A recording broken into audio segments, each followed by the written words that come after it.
sommes heureux d'être ici ce matin pour venir te rendre gloire, Père. Et te remercier, Père, de nous garder en bonne santé, Père.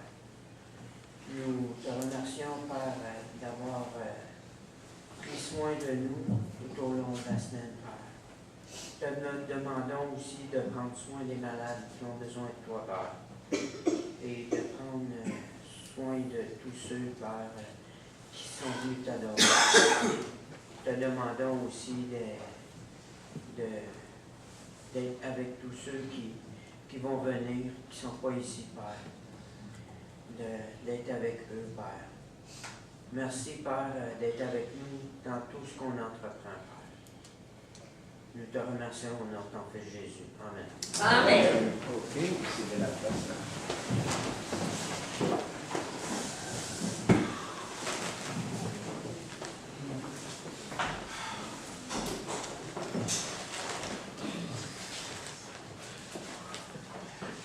Bonjour mes frères, bonjour mes sœurs, et bonne semaine à vous tous et bon dimanche, bonne adoration.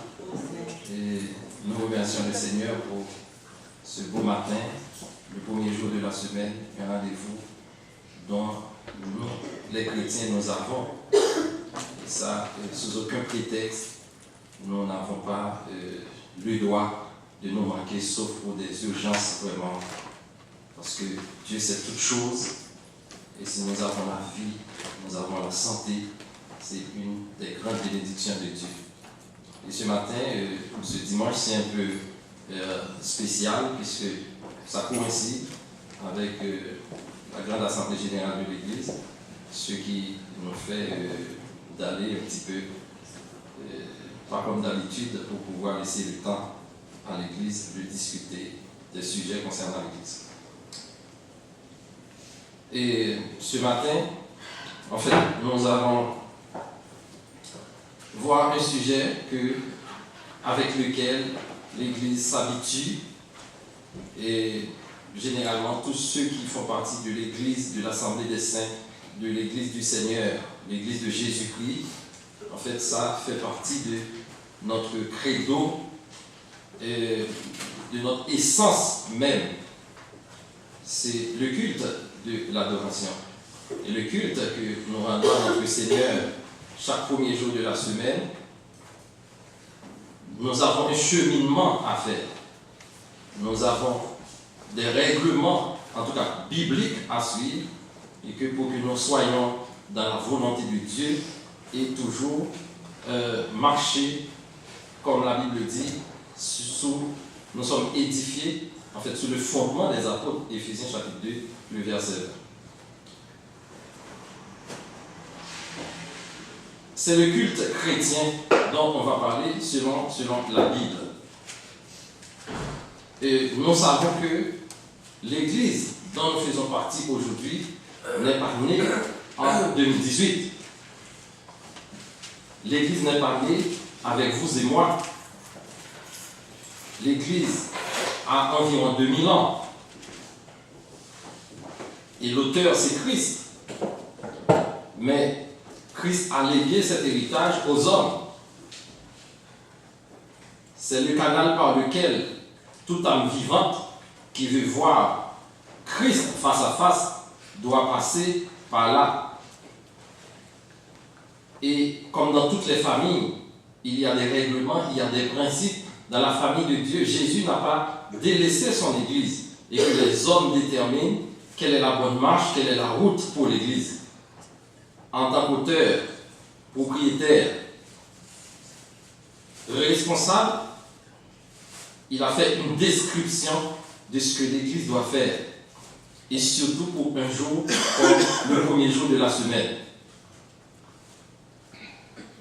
Quand nous sommes réunis le dimanche, pour offrir ce culte à Dieu dont il a le bien, le mérite, donc nous devons le faire selon ce que la Bible décrit. Et comme je l'avais dit tout à l'heure, ce n'est pas à nous d'inventer la roue. L'Église n'est pas un lieu où l'homme fait ses expériences, où l'homme détermine son arrangement selon son désir. et que ça ne modifie pas avec les siècles, ça ne modifie pas avec le temps.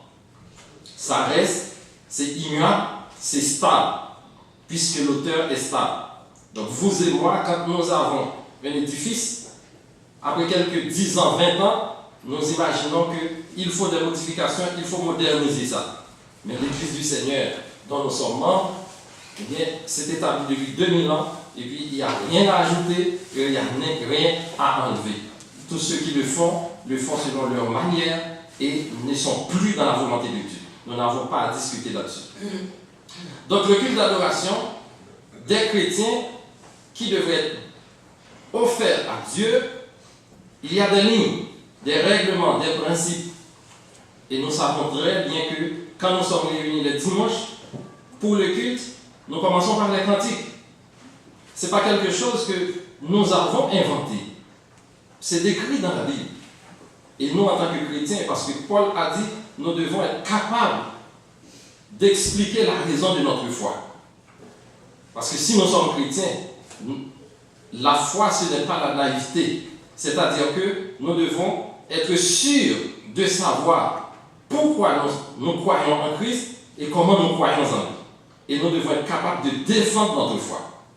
Et par conséquent, ce n'est pas le faire avec audace selon nos désirs, mais c'est selon des textes bibliques à la main. Donc ça, c'est sûr que notre boussole, notre constitution n'est autre que la Bible. Et par conséquent, si la Bible le dit, nous le faisons. Si la Bible ne le dit pas, nous taisons. D'abord, c'est les cantiques. Lisez avec moi Matthieu chapitre 26, verset 30. Matthieu 26, verset 30. Jésus-Christ était avec les disciples et regardez un élément qui faisait partie aussi du ministère de Jésus. Matthieu 26, verset 30. Donc, nous, notre modèle annoncé Christ, si quelqu'un a trouvé le texte, je l'ai en face, mais si... Après avoir chanté le cantique, il s'est rendu à la montagne des Oliviers. Après avoir chanté des cantiques, alors le texte parle de Jésus et des disciples. Après avoir chanté des cantiques, ils se rendirent à la montagne des Oliviers. Donc les cantiques faisaient partie aussi de ce que Jésus a inclus dans son ministère. Parce que les cantiques ont une multitude d'explications.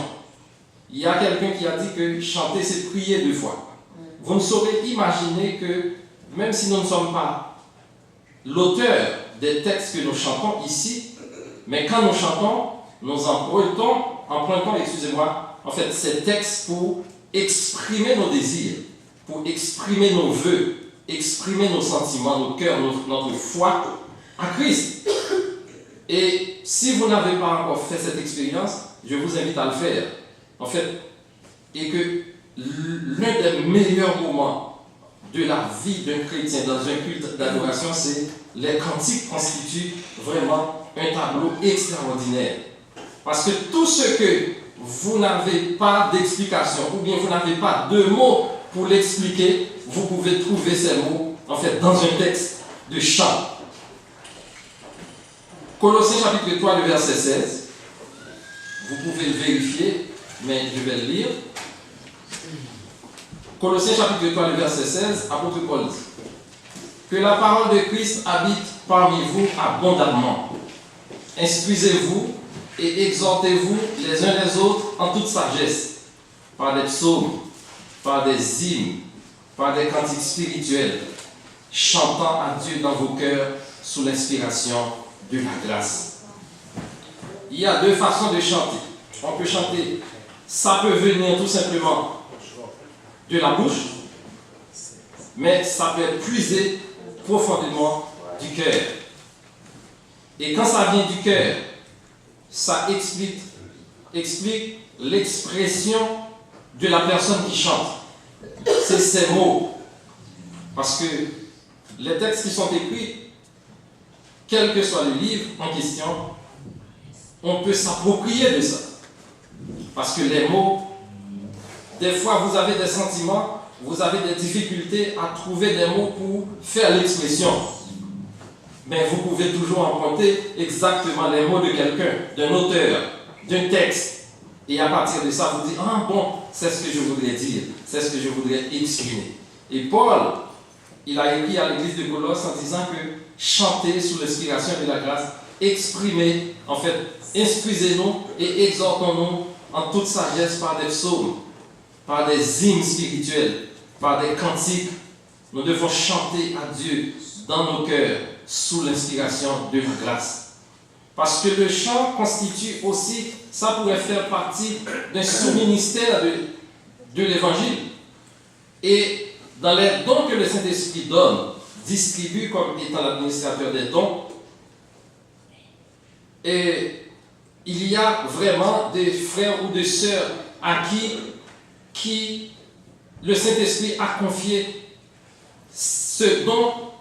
Quand ils chantent cette catégorie, eh bien, on peut se sentir exalté, édifié, se sentir bien. Et c'est pourquoi, quand nous sommes ici, frères et sœurs, les chants ne constituent pas une simple formalité.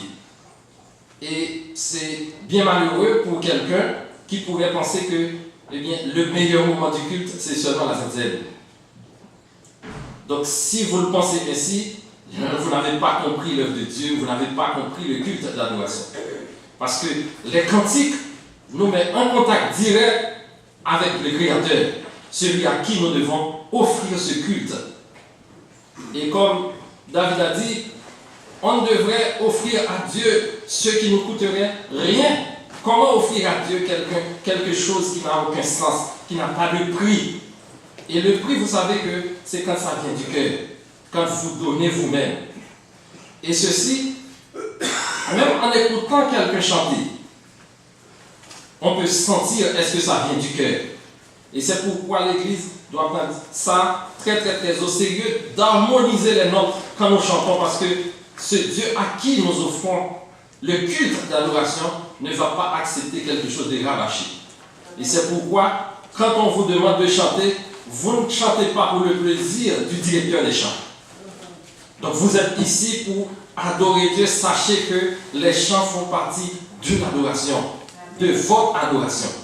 Parce que la Bible nous exhorte à réunir ensemble parce que nous sommes le corps de Christ. Mais Dieu voit chaque adorateur, frères et sœurs.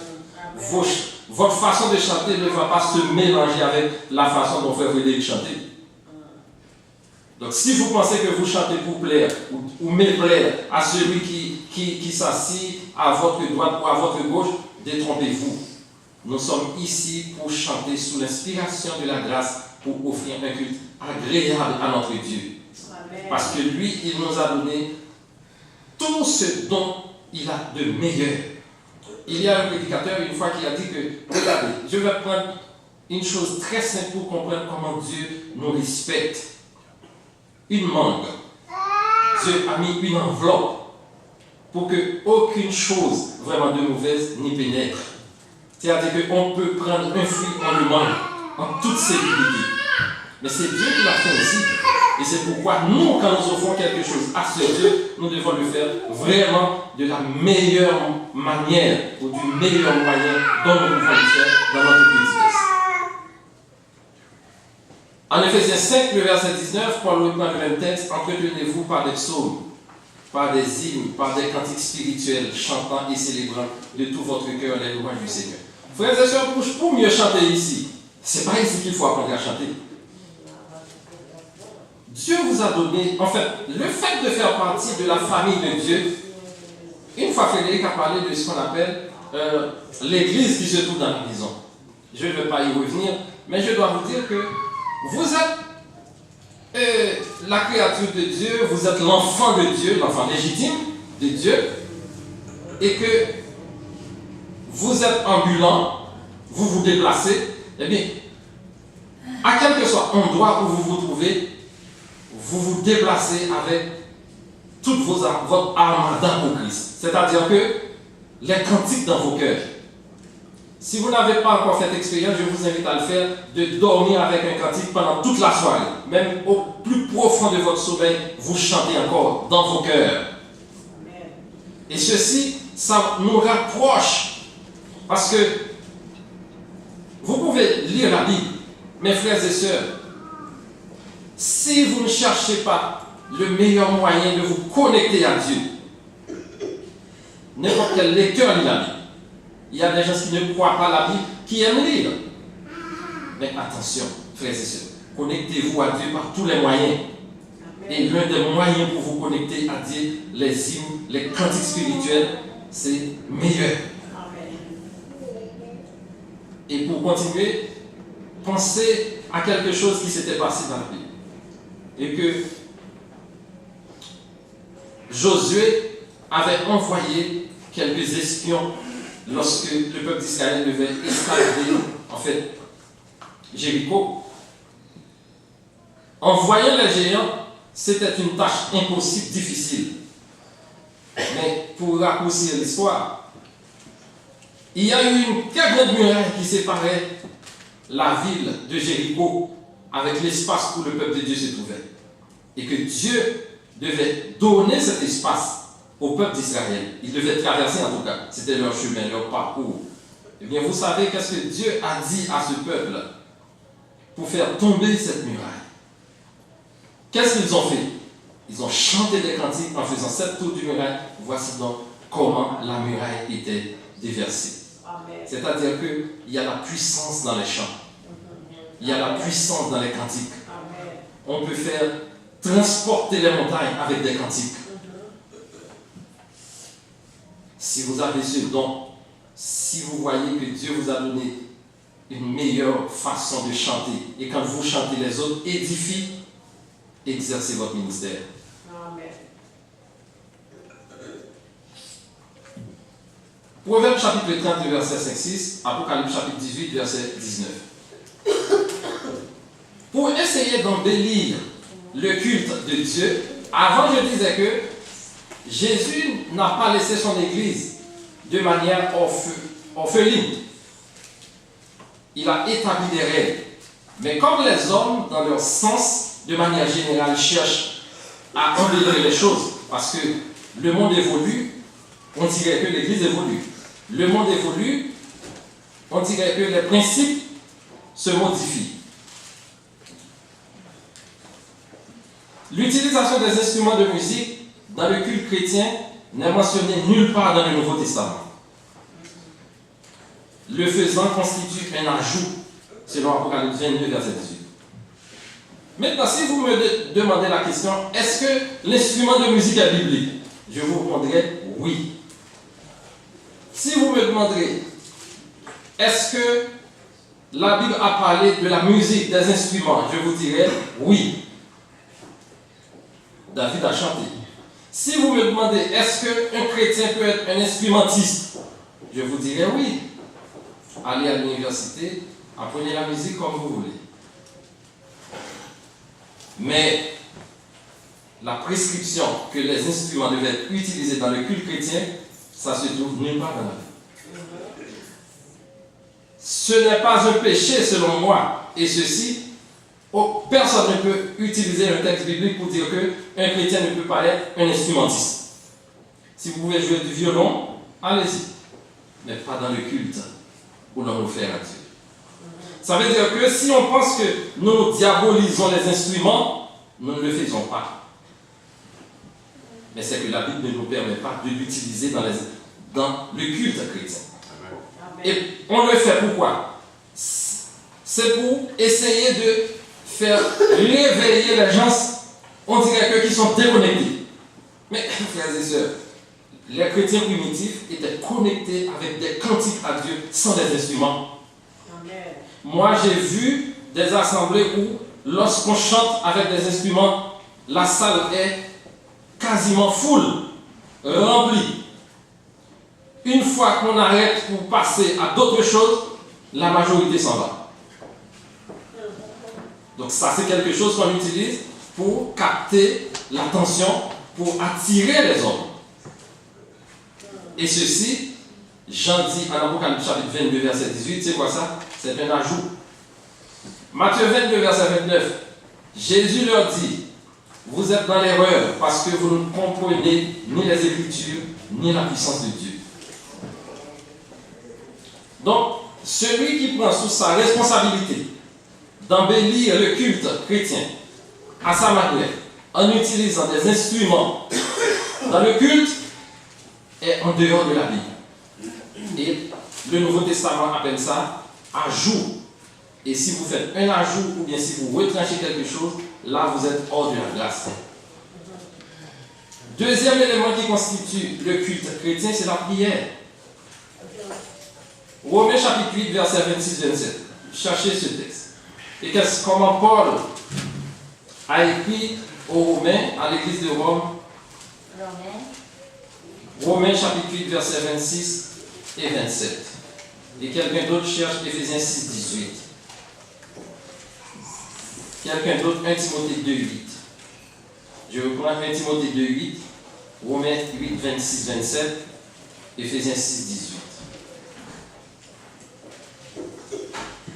Exerçant par l'esprit toutes sortes de prières et de supplications. Veillez à cela avec une entière persévérance et priez pour tous les saints. Merci ma soeur. Le deuxième texte. 1 Timothée 2, 8. Je veux donc que les hommes prient en tout lieu, en élevant des mains pures, sans colère ni mauvaise pensée. Merci ma soeur. Frères et sœurs, comme pour les chants, la prière. Nous sommes à l'étape de la prière. La prière, c'est quoi? La prière, c'est s'exprimer. Et s'exprimer à qui? S'exprimer à un être supérieur. Et nous croyons dans ce Dieu créateur. Donc notre prière s'adresse au Dieu créateur. À quel moment nous devons prier? La Bible nous dit, Éphésiens 6, 18, faites en tout temps. Faites en tout temps. Et comment prier? Par l'Esprit, toutes sortes de prières et des supplications. On ne va pas vers Dieu avec arrogance. Frères et sœurs, je ne vais pas faire une comparaison entre Dieu, notre Père, et moi en tant que Père. Mais vous savez que autant vous estimez quelqu'un, c'est autant vous utilisez la douceur et la supplication dans vos demandes, dans votre adresse. Parce que ne pas avoir cette intelligence, vous mettez en face de ce Dieu. Parce que, attention, toutes les prières ne vont pas être exaucées. Il y a plusieurs raisons pour ça. Parmi les raisons, l'auteur de la prière. La qualité d'une prière dépend de l'auteur de la prière. L'efficacité d'une prière, dépend de celui qui prie. C'est-à-dire que même si un croyant écrirait une prière pour lui donner à quelqu'un qui ne croit pas en Dieu, s'il vient ici, il cite cette prière, c'est de la parole pure et simple. Donc, ça veut dire que quand nous sommes ici, c'est le moment de la prière. Nous nous adressons au plus haut des cieux.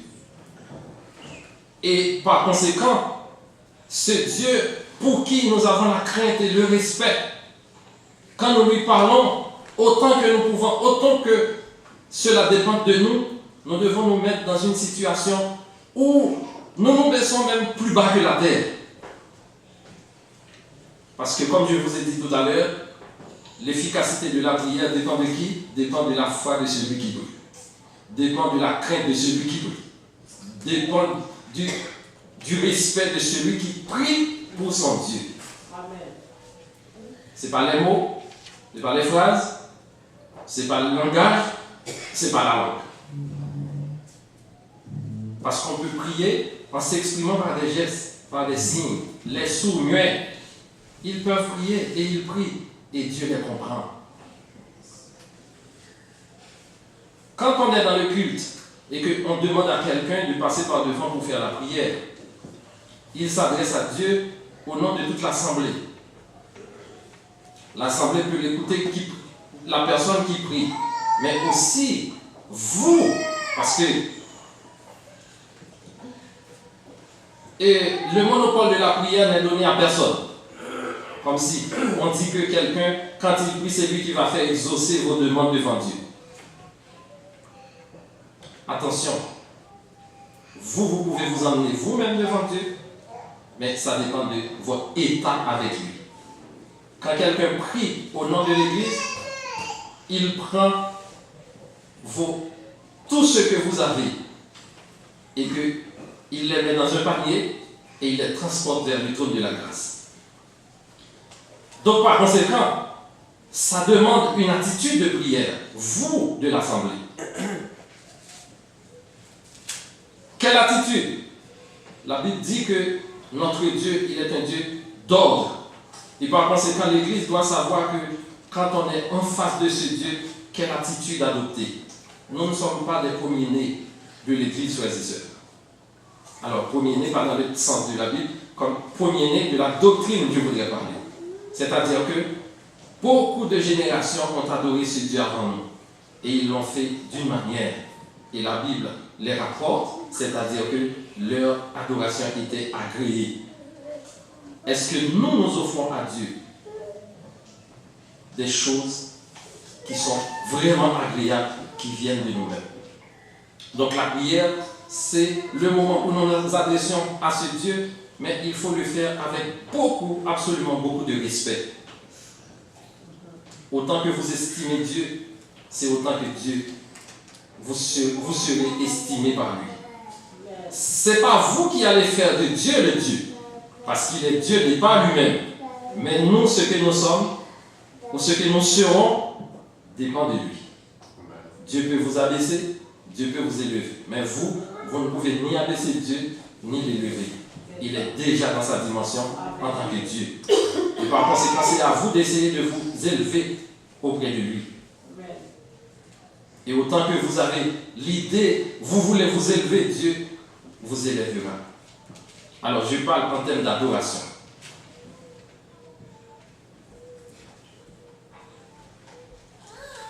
Paul dit en Romains 12, réjouissez-vous en espérance, soyez patients dans l'affliction, persévérez dans la prière.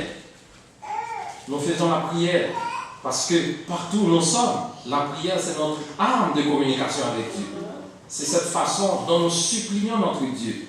Et c'est pourquoi il est intégré dans le culte, cette partie, la prière. Et il y a d'autres services de prière où nous pouvons apporter vers Dieu ou bien faire monter vers Dieu tous nos besoins. Et lui, il est capable. Rappelez-vous que j'ai dit la prière efficace, comme la Bible a dit que guérit les malades. C'est-à-dire que la prière renferme une puissance. Mais puissance vraiment quand l'Église prie. Paul dit encore en Éphésiens 6, 18, faites en tout temps par l'Esprit toutes sortes de prières, des supplications. Et en 1 Corinthiens 14, 15, que faire donc? Je prierai par l'Esprit, mais je prierai aussi avec l'intelligence. Je chanterai par l'Esprit, mais je chanterai encore avec de l'intelligence. 1 Timothée 2, 8, Paul dit, je veux donc que tous les hommes prient en tout lieu, en élevant les mains pures, sans colère, ni mauvaise pensée. Maintenant, quelle attitude devrait-on avoir quand on prie? Frères et sœurs, vous pouvez être dans l'assemblée et que vous avez le ressentiment, quand vous priez, vous pouvez élever vos mains comme vous voulez. Personne ne peut vous empêcher de le faire. Mais pas de vacarme dans la prière. Si on dit que tout le monde s'assoit, si vous pensez que votre meilleure attitude de prière, c'est de vous agenouiller, faites-le. Personne ne peut vous empêcher de le faire.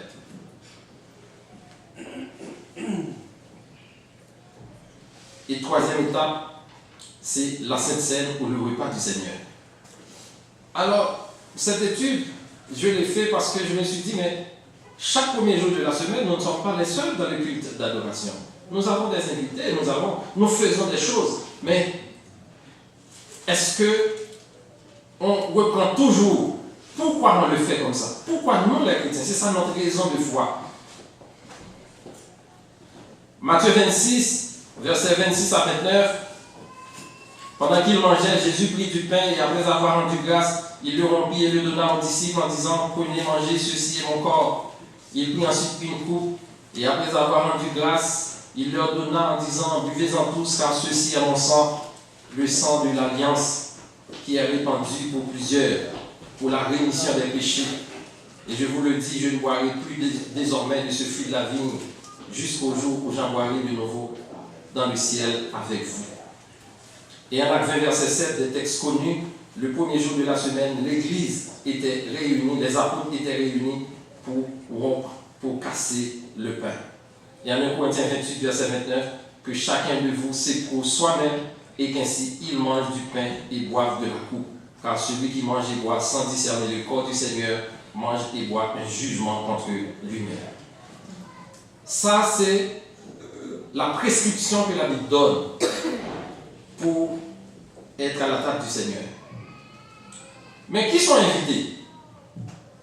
Qui sont ces invités? Parce que n'oubliez pas que c'est une table à laquelle nous sommes invités. Nous sommes de la famille de Dieu. Nous sommes invités. Et les étapes, vous le connaissez déjà, peut-être un autre frère ou moi, peut-être un jour, on dira comment venir à la table, parce que c'est la table des invités, mais cependant, tout le monde ici ne sont pas forcément des invités à la table du Seigneur. Il y a des choses à faire avant d'être invité. Mais regardez les éléments. La Bible dit que la table du Seigneur, la communion, ça se fait avec deux éléments, le pain et le vin, le fruit de la vigne. Le pain,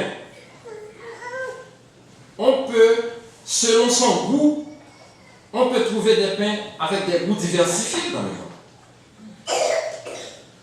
Mais le pain dont la Bible parle à la table du Seigneur, où les enfants de Dieu mangent chaque premier jour de la semaine, selon Actes 20, le verset 7, pas chaque premier dimanche du mois, pas chaque année, pas chaque 6 mois. Ça se fait avec de la farine, de l'eau, sans levain. Sans levain. Vous pouvez ne pas aimer. Ça c'est votre goût, ça c'est votre affaire. Mais la Bible dit que c'est sans levain. Ça veut dire que si vous pensez selon votre goût, je mets quelque chose d'autre ou arranger ça parce que je l'aime de cette façon et c'est mieux, et on demande à l'assemblée, est-ce que vous pensez que le pain a du bon goût, etc. Qu'est-ce qu'on peut ajouter, frères et sœurs, si vous prenez ce chemin? Eh bien, vous êtes tombés dans ce que la Bible a appelé l'ajout. Apocalypse chapitre 22. Et c'est pourquoi l'Église n'est pas là pour plaire à quiconque, qui que vous soyez. Mais nous suivons à la lettre les prescrits ou la prescription du Seigneur. C'est lui qui était mort pour son Église. C'est lui qui l'a acquise par son sang. C'est lui qui s'est donné lui-même pour elle. C'est son épouse. Quelqu'un qui veut épouser l'épouse de quelqu'un, eh bien, vous savez qu'est-ce qui est arrivé. Et deuxième élément, c'est le fruit de la vigne. Avec le raisin, on peut faire diversité de jus, même si tous s'appellent jus de raisin. Mais attention, il y a des jus de raisin fermentés, ce qui donne l'alcool. Ce n'est pas de ça que la Bible parle. Encore, si votre goût ne s'adapte pas au vin, je ne sais pas, ou bien si votre médecin vous a dit que ça vous dérange, eh bien, demandez à Dieu de vous conformer à ça, parce que c'est ce que la Bible prescrit. Donc, moi, j'ai bu plusieurs catégories de vins dans les églises, etc. J'ai vu que les goûts, certaines fois, diversifient. Bon, en tout cas, nous, ce n'est pas nous qui préparons. L'église primitive, certainement, ils ont eu la vigne et puis ils ont arrangé ça pour préparer le jus. Mais nous les achetons dans les supermarchés. Mais même quand nous les achetons dans les supermarchés, eh bien, nous devons être très prudents avec ce que nous achetons. Parce que nous ne pouvons pas consommer au repas du Seigneur n'importe quel fruit de la vigne. Ça, c'est très important. Maintenant, nous qui participons, quelle attitude adopter? Frères et sœurs, je ne vais pas porter un jugement par quiconque. Mais il est inconcevable que quelqu'un, vous invitez quelqu'un chez vous. Il dit oui, je viens. Vous préparez la table. Vous faites tout ce que vous pouvez. La personne s'assoit à table. Et puis, quand l'heure de servir, la personne ne mange pas. Frustration. Même mes chères sœurs, s'ils préparent de la bonne nourriture et que nous les hommes, nous ne mangeons pas, vous pensez que ça va plaire à l'épouse? Du tout pas. Et ceci est valable pour n'importe quel hôte que vous avez. Donc, quand nous sommes venus ici, frères et sœurs, n'oubliez pas que nous sommes venus ici, nous sommes invités à la table du Seigneur. Nous sommes des invités ici, nous qui sommes les enfants de Dieu. Et ceci, ça fait partie de notre culte d'adoration. Je ne vais pas vous demander de rester chez vous si vous ne pouvez pas. Mais attention, si vous êtes venus ici, vous méprisez les éléments, vous êtes venus ici, la table ne vous concerne pas, c'est-à-dire que vous n'étiez pas dans l'adoration. Mais qu'est-ce que vous avez offert à Dieu? Vous avez votre problème. Mais combien faut-il de temps pour s'adapter? Combien faut-il de temps pour trouver la face de Dieu, frères et sœurs? Et c'est pourquoi la Bible parle d'examen. Personne ne peut examiner à votre place. Et c'est à vous de le faire. Et c'est pourquoi, prenez le temps que vous avez, vous pouvez pour vous examiner. Mais ce que je peux vous dire, c'est que la table est faite pour nous, les enfants de Dieu. Donc si chacun vient ici et que moi j'ai mes problèmes, frère Rico, chez vous, la sœur, Intel, etc., eh bien, personne ne mange. Est-ce que ça fait partie de la doctrine du Seigneur? Non. Donc, si vous pensez que vous n'êtes pas prêt, eh bien, reportez ça à 6 mois. Si vous pensez que vous n'êtes pas prêt, reportez ça au mois prochain. Parce que ça se fait chaque premier jour de la semaine. Et ce n'est pas une formalité. On n'expose pas le pain ou le vin ici pour que tout le monde puisse voir. Mais on les met ici pour que nous participions à la table du Seigneur. Et comment participer? En mangeant et en buvant. Comment offrir à Dieu quelque chose qui ne me coûte rien? Quand vous êtes venus ici, vous chantez, vous connectez à Dieu, vous cherchez la face de Dieu. Quand vous priez, vous confessez, vous suppliez votre Dieu. Et puis vous n'êtes pas prêt? Eh bien, regardez combien de fois vous avez frustré, vous avez dérangé, en fait, votre route, le Saint-Esprit, quand vous méprisez la table du Seigneur. Et c'est le discours de la Bible. Si nous sommes venus ici et que la Bible se tait, frères et sœurs, nous ne sommes pas réunis au nom de Jésus-Christ. Parce que dans tout le parcours de Christ, l'écriture était un élément clé. Et ça, c'est la nourriture spirituelle. Parce que Christ nous prend dans notre dimension spirituelle. Dans notre dimension spirituelle. Et c'est pourquoi que, même si je vous parle de vin ou de pain, il y en a chez vous. Vous en avez assez. Ça, c'est pour votre famille, et l'église de Corinthe pensait qu'il pouvait le faire n'importe comment, parce qu'on confond l'homme spirituel et l'homme charnel ou l'homme physique, parce que l'homme charnel mange selon son désir, selon son goût, selon ses moyens. Mais à la table du Seigneur, qui est un repas spirituel, on mange selon les prescrits de la Bible, et ceci, tout le monde mange. Chez moi, chez vous, on mange de manière différente. Ce que j'aime, ce que je peux, et ce que vous pouvez vous-même. Mais ici, tout le monde mange les mêmes éléments, dans le même esprit, au nom de la même personne qui est Jésus. Et par conséquent, ici, nous avons plein de choses. Nous n'avons aucune différence ici. Tout ce qui nous unit, c'est des choses communes. C'est-à-dire que vous et moi, nous avons la même foi, même espérance, même Dieu, même Christ. Donc c'est ce qui nous unit. Sinon, je serais dehors et vous ici. Mais si nous sommes ici dans un seul but, dans un même objectif, c'est de plaire à notre Dieu. Amen. Et par conséquent, écouter la parole de Dieu fait partie de notre culte. Et frères et sœurs, nous ne sommes pas ici pour que quelqu'un chuchote à nos oreilles.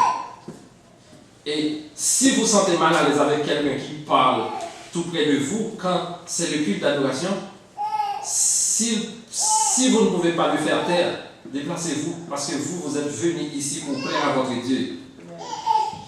Et je peux vous faire une petite confidence. Je me sens grandement dérangé.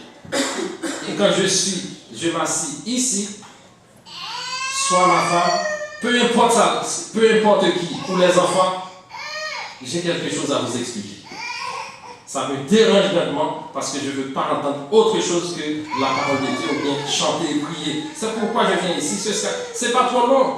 Les dimanches, nous offrons quelques 2 heures de temps à Dieu. Mais si quelqu'un a une urgence pour vous dire, etc., qu'ils attendent ou bien fait 911. Donc, nous sommes ici pour adorer Dieu et par conséquent, nous allons nous mettre pendant ces heures, pendant ces minutes, dans le culte, parce que vous pouvez venir ici et sortir, retourner chez vous à vide. À vide. Mais frères et sœurs, si vous donne le sens de venir ici pour adorer, mais ne vous laissez pas déranger par quiconque ici, qui qu'il soit. Donc concentrez-vous sur votre Dieu, sur ce que vous êtes venu offrir à Dieu pour qu'il soit agréé. Parce que si c'est rejeté, eh bien, vous perdez votre temps. Donc le message de la parole, les assemblées dont j'ai parlé avant, où quand c'est l'étude ou bien le message, la majorité s'en va, parce que ils étaient attirés par les instruments, et c'était ça. Il est 45, donc la dernière partie c'est la collecte de Corinthiens 9:7 dont nous en avons parlé assez ici. Que Dieu nous aide à garder les enseignements des apôtres. Que Dieu nous aide à comprendre pourquoi nous sommes chrétiens et pourquoi nous sommes venus ici. Frères et sœurs, préparez-vous chez vous quand vous allez venir ici pour adorer Dieu. Et comment se préparer? Mais chantez des cantiques chez vous, frères et sœurs. Chantez, chantez. Faites de votre maison un lieu d'adoration. Chantez à Dieu. Et David l'a beaucoup parlé de ça. Chantez à Dieu sous l'inspiration de la grâce. Chantons à ce Dieu. Et nous disons, chantons du Sauveur, la tendresse sur la croix, il est mort pour nous. Arrangeons-nous de offrir à Dieu tout ce que nous avons de meilleur pour qu'il soit agréé par nous. Donc si vous avez une approche, je peux le prendre, il est 46.